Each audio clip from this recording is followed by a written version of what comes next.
Hello बच्चों, let's read this question here. The assertion in uniform circular motion of a particle, sum of power delivered to it by centripetal force acting on a particle is 0. Here the reason is the dot product of two perpendicular vector is always 0. Here we have four options. Option A is both assertion and reason are true and the reason is a correct explanation of the assertion. Option B is both assertion and reason are true but the reason is not correct explanation of the assertion. Here option C is assertion is true but the reason is false. Option D is assertion is false but the reason is true. तो इस question को करने से पहले हम इसका जो की कंसेप्ट है वो समझ लेते हैं कि इसमें हमारा कौन सा कॉन्सेप्ट यूज होने वाला है। तो बेसिकली इसमें हम क्या यूनिफॉर्म सर्कुलर मोशन के बारे में बात करने वाले थे, उसमें हम उसी का कॉन्सेप्ट यूज करेंगे जो हमारा हो जाएगा यूनिफॉर्म सर्कुलर मोशन। ओके, अब हम लोग देख लेते हैं इस क्वेश्चन में पहले जो असर्शन गिवन है। असर्शन क्या है? In a circular uniform circular motion of a particle sum of the power delivered to it by centripetal force acting on a particle is 0। तो अगर हम देखें जो हमारा यूनिफॉर्म सर्कुलर मोशन है उसमें जो सेंट्रीपिटल फोर्स है वो एक्ट करेगा perpendicular to the velocity of the particle. तो जिसकी वजह से जो उसकी जो पावर होगी, since the power is the dot product of the force and velocity, जो हमारी पावर होती है वो क्या होती है? डॉट प्रोडक्ट होती है हमारा फोर्स और वेलोसिटी का।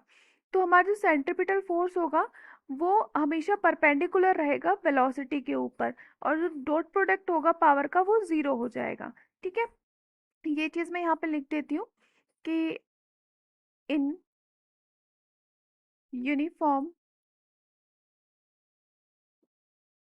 circular motion the centripetal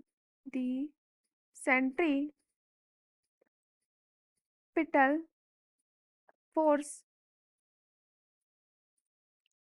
acts perpendicular to the velocity of the particle। Just a second, यहाँ पे हमारा ये आ जाएगा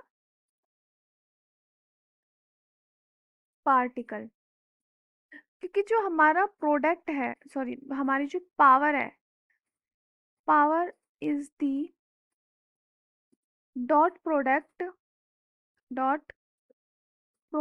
ऑफ फोर्स एंड वेलोसिटी। तो हमारा जो सेंट्रीपिटल फोर्स हो जाएगा, सेंट्रीपिटल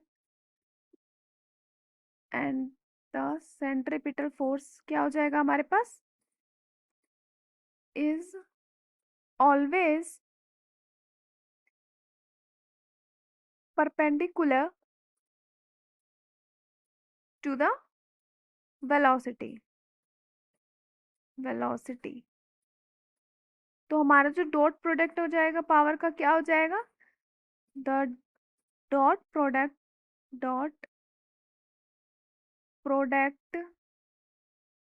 ऑफ पावर इज 0। तो हम लोग ये बोल सकते हैं कि जो sum of the power deliver to the particle by the centripetal force is 0।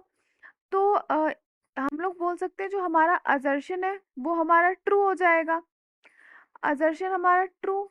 अब रीजन क्या है? Dot product of two perpendicular vector is always 0।